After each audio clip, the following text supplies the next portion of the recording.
أعوذ بالله من الشيطان الرجيم. بسم الله الرحمن الرحيم. ولا أقول لكم عندي خزائن الله ولا أعلم الغيب ولا أقول إني ملك ولا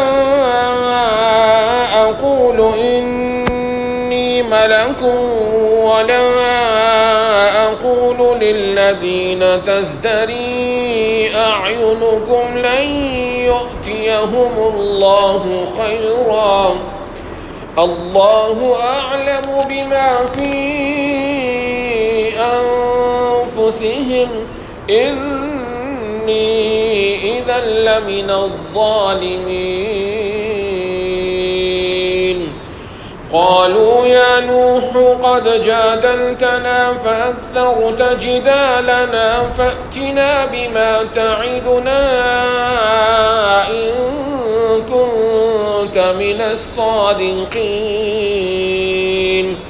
قال إنما يأتيكم به الله إن شاء وما أنتم بمعجزين ولا ينفعكم نصحي إن أردت أن أنصح لكم إن كان الله يريد أن يغويكم هو ربكم وإليه ترجعون. أم يقولون افتراه قل إن افتريته فعلي إجرامي وأنا بريء مما تجرمون. صدق الله العظيم.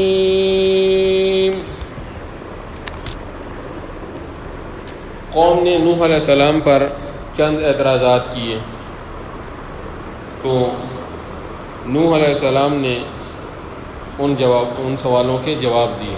اعتراضات انہوں نے کیا کیے؟ ایک اعتراض یہ کیا جی کہ اگر آپ اللہ کے نبی ہیں تو پھر آپ کے پاس زمین و آسمان کے خزانے ہونے چاہیے. آپ کو جو ہے نا پھر یہ معاش کے جو ہے نا یہ معاشی ضروریات جو ہیں ان کو پورا کرنے کے لیے جو آپ کو یہ دوسرے کام کرنے پڑتے ہیں یہ نہ کرنے پڑے. آپ کے پاس زمین و آسمان کے خزانے ہونے چاہیے. اللہ کے نبی ہیں نا آپ تو پھر آپ کے پاس یہ ہو. دوسری بات، اگر آپ اللہ کے نبی ہیں تو پھر آپ کے پاس غیب کا بھی علم ہونا چاہیے اور پھر آپ ہمیں کل کی خبریں بتائیں. کل ہمارے ساتھ کیا ہوگا کیا نہیں ہوگا یہ سارے معاملات آئندہ آنے والی خبریں ہمیں بتائیں.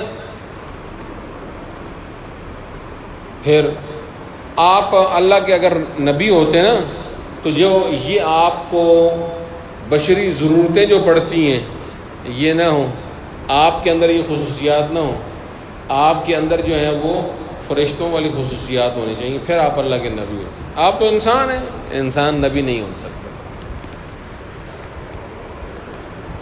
حضرت نوح علیہ السلام نے جواب دیا کہ میں تمہیں کب کہتا ہوں کہ میرے پاس زمین و آسمان کے خزانے ہیں.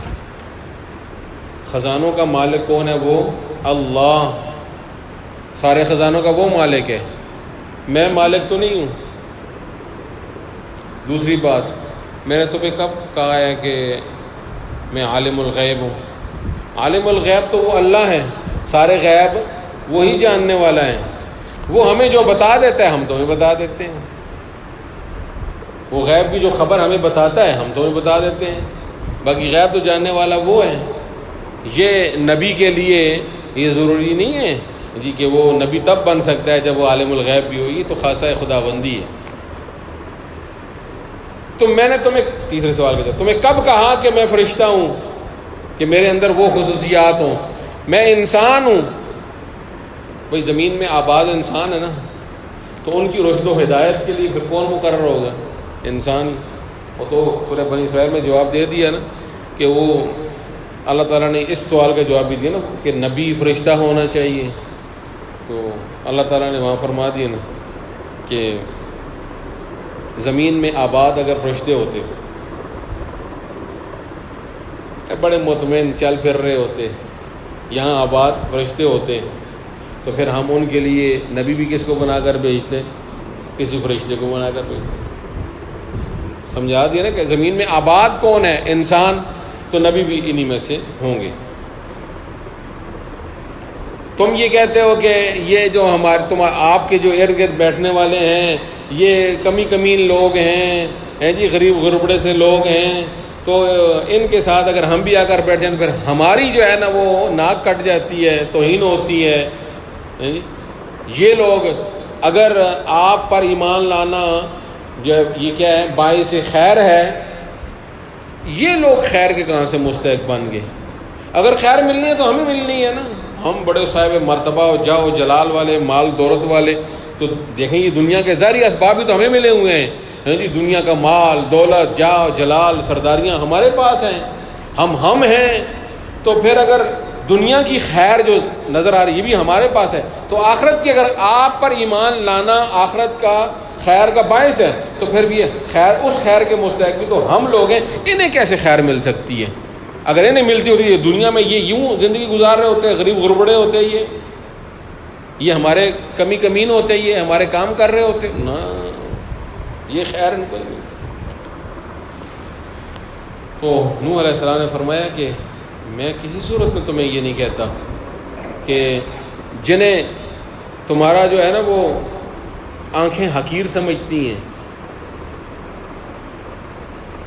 جنہیں تمہاری آنکھیں حقیر سمجھتی ہیں، تم یہ کہتے ہو جی کہ انہیں اللہ خیر نہیں دے گا، انہیں خیر عطا نہیں فرمائے گا، میں کسی صورت میں یہ نہیں کہتا۔ انہوں نے کلمہ حق کا اقرار کیا ہے، ہاں دل کے حالات کون جاننے والا ہے؟ وہ اللہ، فیصلے انہی پر ہوں گے دل کے حالات کے اوپر۔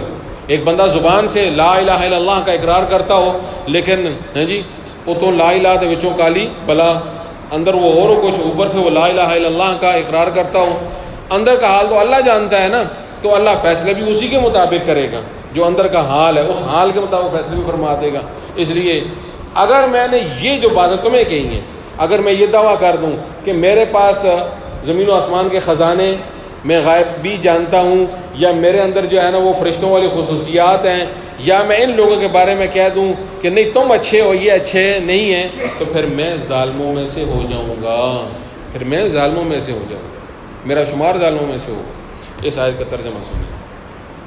وَيَا قَوْمِ، اور اے میری قوم، مَن يَنصُرُنِي مِنَ اللَّهِ وَلَا أَقُولُ لَكُمْ عِندِي خَزَائِنُ اللَّهِ، اور میں تم سے یہ نہیں کہتا کہ میرے پاس اللہ کے خزانے ہیں، وَلَا أَعْلَمُ الْغَيْبَ، اور نہیں میں غیب جانتا ہوں، وَلَا أَقُولُ إِنِّي مَلَكٌ، اور میں یہ نہیں کہتا کہ میں فرشتہ ہوں، وَلَا أَقُولُ لِلَّذِينَ تَزْدَرِي أَعْيُنُكُمْ لَن يُؤْتِيَهُمُ اللَّهُ خَيْرًا، اور میں نہیں کہتا ان لوگوں کے بارے میں جنہیں تمہاری آنکھیں حقیر سمجھتی ہیں، لَن يُؤْتِيَهُمُ اللَّهُ خَيْرًا، کہ اللہ ہرگز ان کو خیر نہیں دے گا، میں یہ نہیں کہتا۔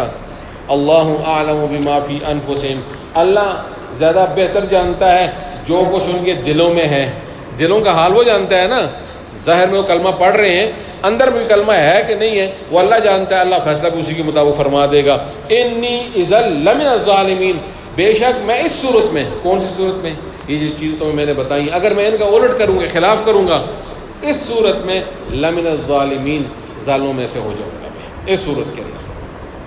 قالوا یا نوح قد جادلتنا، تو قوم نوح نے آگے سے کیا کہا جی، اور آپ نے جو ہمارے ساتھ بڑے جھگڑے کر لیے ہیں، خوب جھگڑے کیے ہیں آپ نے، بڑی کثرت کے ساتھ آپ نے ہمارے ساتھ جھگڑا کیا ہے۔ وہ کثرت کا جھگڑا اب اندازہ لگا سکتے ہیں، 950 سال پر محیط ہے، 9.5 صدیاں 9.5 صدیاں، کیا جگرا ہے اللہ کے نبی کا، 950 سال ان لوگوں کی مخالفت ہے جی۔ تو مسلمان ہونے والے کتنے ہیں؟ 80 ہیں، 82 ہیں، 83 ہیں، 88 ہیں، یہ چند اللہ اختلاف الروایات، اتنے تھوڑے سے لوگ ہیں، 950 سال میں اتنے لوگ مسلمان ہوتے ہیں، یعنی کہ فی صدی کے اندر ایک بندہ جو ہے وہ ایمان قبول کرتے ہیں، وہ مطلب ترتیب کے اعتبار سے اگر اس کو ہم اس کا لگائیں تناسب لگا لیں. جی تو کہنے لگے جی آپ نے بڑا جھگڑا کر لیے، لہٰذا جس عذاب سے آپ ہمیں ڈراتے ہیں نا، جو دھمکیاں آپ ہمیں دیتے ہیں، نہیں مانو گے عذاب آئے گا، تو پھر ٹھیک ہے لائیں اس عذاب کو، آپ وہ عذاب لے آئے نا. آپ نوح علیہ السلام نے اگر آپ سچے ہیں تو عذاب لیں. تو نوح علیہ السلام نے فرمایا بات سنو، یہ عذاب لانا، واقع کرنا نہ واقع کرنا، یہ میرا کام تو نہیں ہے. میرا کام ہے تم تک اللہ کا پیغام پہنچانا، وہ میں نے پہنچا دیا. اب جب چاہے گا اس کی مرضی وہ عذاب دے، جلدی دے، دیر سے دے، دنیا میں نہ دے آخرت میں دے، اس کی مرضی ہے. یہ بات تو طے شدہ ہے، نہ ماننے کی وجہ سے عذاب ضرور آئے گا. کب آتا ہے؟ دنیا میں آتا ہے یا نہیں آتا؟ صرف آخرت میں آتا ہے یا دنیا اور آخرت دونوں میں آتا ہے؟ یہ فیصلے کرنے والا وہ ہے، میں یہ فیصلے کرنے والا نہیں ہوں. لہٰذا اس کا فیصلہ وہ جو چاہے کرے گا. باقی یہ بات سمجھو، جو اگلی آیت ہے جو نوح علیہ السلام نے ایک بات انہیں ارشاد فرمائی، اس بات کو سمجھانے سے پہلے میں ایک بات آپ کو مقدمے کے طور پر سمجھ لیں، آیت سمجھ میں آ جائے گی. اللہ کے نبی جب اللہ کی طرف سے نبوت کا اعلان کرتے ہیں، ان کی جو شدید ترین دلی خواہش کیا ہوتی ہے؟ ہر فرد ہدایت پر آ جائے، یہی ان کی خواہش ہوتی ہے. نبی کی چاہت کیا ہوتی ہے؟ ہر فرد وہ جہنم سے بچ کے جنت میں جانے والا بن جائے. ان کی تو یہی خواہش ہے. کبھی اللہ کے نبی جو کوئی بھی جتنے انبیاء آئے ہیں، جتنے بھی انبیاء اور رسول، تمام انبیاء اور رسول کی یہی چاہت تھی کہ میری جو امت ہے یہ سارے کے سارے کیا ہو جائیں؟ ایمان قبول کر لیں. ذرہ برابر بھی ان کے دل میں یہ نہیں ہوتا کہ یہ ایمان قبول نہ کرے سیدھا جہنم میں جائے. حالانکہ امتوں نے ستایا کتنا اپنے انبیاء کو، شدید ترین ستایا، اس کے باوجود جواب میں ان کی ایک شدید دلی خواہش ہوتی تھی کہ یہ لوگ ایمان قبول کر لیں. یہ تو نبی کی خواہش ہے. لیکن ہدایت دینا کس کا کام ہے؟ اللہ. انک لا تہدی من احببت ولکن اللہ یہدی من یشاء. اللہ جیسے چاہتا ہے ہدایت دیتا ہے، ہدایت اللہ دیتا ہے، لیکن ہدایت کا فیصلہ اللہ تعالیٰ کس چیز پر کرتا ہے جی؟ یہ طلب کے اوپر. بندے کے دل میں طلب ہو. ایک بندے کو کہیں بیٹھا ہوا ہے، کہیں بھی اس تک اللہ کے نبی کا پیغام نہیں بھی پہنچا، لیکن اس کے دل میں ایک یہ بات ہے کہ جو صحیح چیز ہے نا وہ مجھے ملے، میں غلط چیز سے بچ جاؤں، جو غلط ہے اس کی طرف میں نہ جاؤں، صحیح. تو دل میں طلب ہے نا اس کی. اللہ رب العزت اس کے ساتھ فیصلے اس کی دل کی طلب کے مطابق فرماتے ہیں. اور یہ اللہ کی سنت ہے، ہمیشہ سے ایسے ہی ہے. کوئی بندہ جیسے آج کل لوگوں کے جی کیس کہیے جی، ایک مولوی کچھ کہندا ہے، دوجا مولوی کچھ کہندا ہے، تیسرا مولوی کچھ کہندا ہے. وہ کہندا ہے ہاتھ سر تے رکھ کے نماز پڑھ، دوجا کہندا ہے ہاتھ تلے رکھ کے نماز پڑھ، چوتھا کہندا ہے ٹنگا کھول کے نماز پڑھ، پنجواں کہندا ہے ٹنگا بند کر کے نماز پڑھ. یہ کوئی بہانہ، یہ سب بانے بازی ہے بھائی. سیدھی سی بات ہے، اگر ایک مولوی کوئی دوسرا مولوی، پہلی بات تو یہ ہے کہ صحیح کی جستجو رکھنی چاہیے. لیکن بیسک بنیادی بات یہ ہے، اللہ تعالیٰ مولویوں کے تابع ہے. اللہ تعالیٰ تو مولویوں کے تابع نہیں ہے، یہ مولوی اللہ کے تابع ہیں. یہ جو مرضی مولوی کہتے رہے، اللہ کے حضور یہ گڑ گڑا کہ یا اللہ جو صحیح حق ہے نا وہ حق مجھے عطا فرما. میں باطل کے اوپر نہیں چلنا چاہتا. میں قیامت کے دن تیرے حضور آ کے یا اللہ میں یہ استغاثہ ضرور کروں گا کہ میرے دل کی حال کو تو جانتا تھا، میں ہمیشہ سچے دل سے تجھ سے مانگتا تھا یا اللہ ٹھیک ہے میں اس راستے پر چل رہا ہوں، لیکن پھر بھی جو یہ اگر راستہ غلط ہے، میری سمجھ کے مطابق میں نے صحیح سمجھا لیکن ہے غلط، تو مجھے اس سے بچا. تیری ہدایت کے مطابق جو ہدایت ہے نا وہ ہدایت مجھے عطا فرما دے. بس میں یہی چاہتا ہوں. ہر بندہ اتنا اللہ کے حضور یہ دل تو اللہ کو دکھا سکتا ہے نا، تو اللہ کے ہاں فیصلے اس بات پر ہوتے ہیں. اب جس کے دل کے اندر یہ طلب نہیں نہ ہوتی، اللہ تعالیٰ اسے ہدایت نہیں دیتا، اگرچہ اللہ کے نبی اس پر کتنی شدید بھی محنت کر رہے ہوتے ہیں. ابو جہل کو دیکھ لیں. ابو جہل کے ساتھ میں فار ایگزامپل بات کروں گا نا، حضور صلی اللہ علیہ وسلم نے کتنی شدت کے ساتھ اس بدبخت کو جو ہے وہ جہنم سے بچانے کے لیے محنت فرمائی، کتنی شدید. اس کے باوجود اسے ہدایت نہیں ملی، حالانکہ حضور صلی اللہ علیہ وسلم کا قلب اطہر ذرہ برابر بھی اس کے ظلموں کے باوجود ایسا نہیں تھا کہ کہیں ذرہ برابر بھی یہ بات موجود ہو کہ یہ ایمان قبول نہ کرے، بلکہ 100% سے بھی اوپر آپ صلی اللہ علیہ وسلم کی محنت یہ تھی کہ یہ ایمان قبول کر لیں، لیکن اسے ایمان نہیں ملا کیونکہ یہاں اندر طلب تھی نہیں. اس نے خود اللہ تعالیٰ سے بیت اللہ کے غلاف کو پکڑ کے یہ کہہ دیا تھا ان کان ھذا ھو الحق من عندک، اگر یہ حضور صلی اللہ علیہ وسلم، ھذا یہ حضور صلی اللہ علیہ وسلم، ھو الحق وہی حق ہیں. وہ کون سا حق؟ جو آدم علیہ السلام سے ایک بات چلی ہے کہ نبی آخر الزمان آ رہے ہیں آ رہے ہیں آ رہے ہیں، ان سب تک یہ بات پہنچی ہوئی تھی. اگر یہ وہی حق ہیں جیسا کہ ان کا دعویٰ ہے، اگر یہ وہی حق ہیں فَأَمْطِرْ عَلَيْنَا حِجَارَةً مِّنَ السَّمَاءِ، تو آسمان سے ہمارے اوپر پتھروں کی بارش کر دے یا اللہ، اب ائتنا بعذاب علیم، یا کوئی اور دردناک عذاب دے دے. یعنی اگر یہ وہی حق ہیں تو ہم نہیں مانتے مولا. اب اندازہ لگا لیں، یعنی کھلے لفظوں میں اس نے اللہ تعالیٰ کے حضور یہ کہہ دیا تھا ہمیں یہ ہدایت نہیں چاہیے. اللہ نے فیصلہ بھی فرما دیا، ذلیل کر کے مروا دیا اسے. پھر ایسا ہی ہوا نا. تو اللہ کا فیصلہ ہوتا ہے اس دل کی طلب کے اوپر. نبی اللہ کے جو ہوتے ہیں وہ مطلقاً ہر فرد کے بارے میں یہ شدید ترین خواہش رکھتے ہیں کہ یہ ایمان قبول کر لے. تو فیصلہ کس کا چلتا ہے؟ فیصلہ اللہ کا چلتا ہے. اسی بات کو حضرت نوح علیہ السلام نے یہاں سمجھایا ہے ان کو. اب میں ترجمہ کروں گا تو بات یہ پوری تقریر جو ہے نا اس کو ذہن میں رکھیے گا اور ترجمے کو سمجھیے گا ذرا. پہلے پچھلی آیت کا ترجمہ سمجھ لیں. قالوا یا نوح، انہوں نے کہا اے نوح، قد جادلتنا، پکی بات ہے آپ نے ہم سے جھگڑا کیا، فاکثرت جدالنا، اور آپ نے خوب جھگڑا کیا کثرت کے ساتھ. کثرت ہے نا، 950 سال پر محیط ہے یہ. فاتنا بما تعدنا، آپ لے آئے ہمارے پاس وہ چیز جس سے آپ ہمیں ڈراتے ہیں. تعدنا ان کنت من الصادقین، اگر آپ سچوں میں سے ہیں لے آئیں، پھر وہ عذاب لیں. قال، نوح علیہ السلام نے فرمایا انما یاتیکم بہ اللہ، بے شک اس چیز کو جس سے میں تمہیں ڈراتا ہوں، عذاب، اس چیز کو بھی میں نے مانا پہلے کی، اس چیز کو تمہارے پاس کم یاتی لائے گا اللہ، اللہ اس چیز کو تمہارے پاس اللہ لے کر آئے گا، انشاء، اگر اس نے چاہا تو. تو یہ بتلا دیا، عقیدہ سمجھا دیا کہ مشیت کس کی چلتی ہے جی؟ اللہ کی. وہ جو چاہتا ہے وہی ہوتا ہے. اللہ کی مشیت کے اندر کسی دوسرے کی مشیت ذرہ برابر بھی نفوذ و اثر و نفوذ نہیں رکھتی، وہ صرف اس کی مشیت چلتی ہے. وما انتم بمعجزین، دوسرے ایسے میں بتلا دیا اگر عذاب آ گیا نا، وما انتم بمعجزین، تم اس کو عاجز کرنے والے نہیں ہو. ایسا نہیں ہو سکتا وہ عذاب لانے کا فیصلہ کر دے اور تم عذاب کو روک لو، ایسا نہیں ہو سکتا. ایسا نہیں ہے وہ پورے سمندروں کو آبادیوں پر چڑھانے کا فیصلہ کر لے اور تم کہو جی نہیں ہمارے پاس جو ہے نا وہ ہے کہ ہم اس کو روک لیں گے. جی یہ نہیں ہے. یہ تم یہ نعرہ نہیں لگا سکتے سمندروں سے ڈرنا نہیں، مقابلہ کرنا ہے. وہ اگر ڈینگی مسلط کر دے گی، نہیں، ڈینگی سے ڈرنا نہیں، مقابلہ کرنا ہے. مقابلہ اگر اس کی طرف سے ہے پھر مقابلہ نہیں ہو سکتا. ہاں اگر کوئی انسانی سازش ہے درمیان میں تو پھر تو مقابلہ کرنا ہی کرنا ہے نا، کہ انسانوں کی سازش ہے. اگر اللہ کی طرف سے آئی ہوئی چیز وما انتم بمعجزین، پھر تو اس کو عاجز نہیں کر سکتے. اب ذرا ترجمے میں اگلی آیت کو سمجھیے گا. ولا ينفعكم نصحی، اور تمہیں فائدہ نہیں پہنچا سکتی میری خیر خواہی، ان اردت ان انصح لکم، اگر میں تمہارے ساتھ خیر خواہی کرنا چاہوں بھی، تو میں تمہارے ساتھ خیر خواہی کرنا چاہوں تو میری خیر خواہی تمہیں فائدہ نہیں پہنچا سکتی. کب؟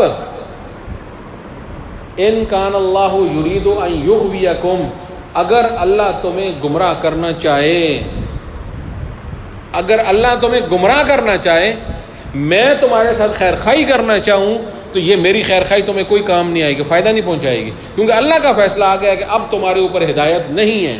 جب اللہ تمہیں ہدایت دینا ہی نہیں چاہتا تو پھر میں جتنا مرضی تمہیں ہدایت کی طرف لے آؤں تم ہدایت قبول نہیں کر سکتے. یہ مسئلہ سمجھایا اللہ کے نبی نے. ہوا ربکم، وہ تمہارا رب ہے، وہ تمہارا رب ہے، وہ جس طرح کے چاہے فیصلے کر سکتا ہے. ہم تو اس کے حکم کے پابند ہیں. ہمیں حکم دیا ہے کہ ان کو جا کے میرا پیغام پہنچاؤ، ہم تمہیں پیغام پہنچا رہے ہیں. اب ہدایت کے فیصلے اس نے خود کرنے، وہ تمہارا رب ہے. الیہ و الیہ ترجعون، اور اسی کی طرف تم لوٹائے جاؤ گے. مسئلہ قیامت بھی ساتھ سمجھا دیے. ام یقولون افتراہ، حضرت نوح علیہ السلام جو یہ فرماتے رہے میں اللہ کا نبی ہوں، اللہ کا پیغام تم تک پہنچا رہا ہوں، وہ کہتے تھے جی کہ یہ اپنی طرف سے باتیں گڑ گڑ کے لاتے ہیں، یہ اپنی طرف سے گڑ گڑ کے لاتے ہیں۔ نوح علیہ السلام نے اللہ تعالیٰ نے فرمایا میرے نبی ان کو آپ یہ بتلا دیں، اگر یہ باتیں میں اپنی طرف سے گھڑ کے لاتا ہوں پھر یہ میرا جرم ہے، اور اس جرم کی جو وبال ہے اس جرم کا وہ میرے اوپر ہی پڑے گا، اس جرم کا وبال میرے پر پڑے گا۔ لیکن جو تم جرم کر رہے ہو، شرک والا جرم، فرمایا میں اس جرم سے بری ہوں، میں اس سے بری و ذمہ ہوں، میں اس میں تمہارے ساتھ کسی قسم کا کوئی شرکت نہیں کرتا۔ کچھ مدد رویہ اختیار کر لوں کہ چلو کچھ تھوڑا بہت ہیں نہیں، کلی طور پر میں کہتا ہوں تم غلط کر رہے جو کچھ کر رہے ہو۔ لہٰذا بات صرف اگر میں گڑھ کے لاتا ہوں تو پھر میں مجرم ہوں، اس جرم کا وبال ہی میرے پر پڑے گا، لیکن جو تم جرم کر رہے ہو شرک کرنے کا، اس سے میں بری و ذمہ ہوں، اس سے میں برات کا اعلان کرتا ہوں۔ ام یقولون افتراہ، کیا وہ یہ بات کہتے ہیں کہ انہوں نے اس کو اپنی طرف سے گھڑ لیا؟ قل، آپ فرما دیجئے ان افترایتہ، اگر میں نے ان باتوں کو اپنی طرف سے گھڑ لیا ہے، فعلی اجرامی، تو پھر میرے اوپر ہی وبال ہے میرے جرم کا، اجرامی میرے جرم کا، وانا بریء، اور میں بریء ذمہ ہوں، مما تجرمون، اس جرم سے جو جرم تم کرتے ہو، جو جرم تم کرتے ہو میں اس سے بریء ذمہ ہوں۔ حضرت نوح علیہ السلام کو جب اللہ نے یہ فرما دیا نا کہ آپ یہ اعلان فرما دیجیے، تو یہ نقطہ انتہا تھا۔ کیا؟ لنا اعمالنا ولکم اعمالکم، یہ ہمارے لیے ہمارے اعمال اور تمہارے لیے تمہارے عمل، ٹھیک ہے۔ پھر اب اللہ سے فیصلہ، پھر اللہ رب العزت نے فیصلہ بھی کر دیا، آگے وہ اگلے رکوع کے اندر یہی بات بیان کیجیے گا۔ اللہ تعالیٰ میں سمجھ کر عمل کرنے کی توفیق۔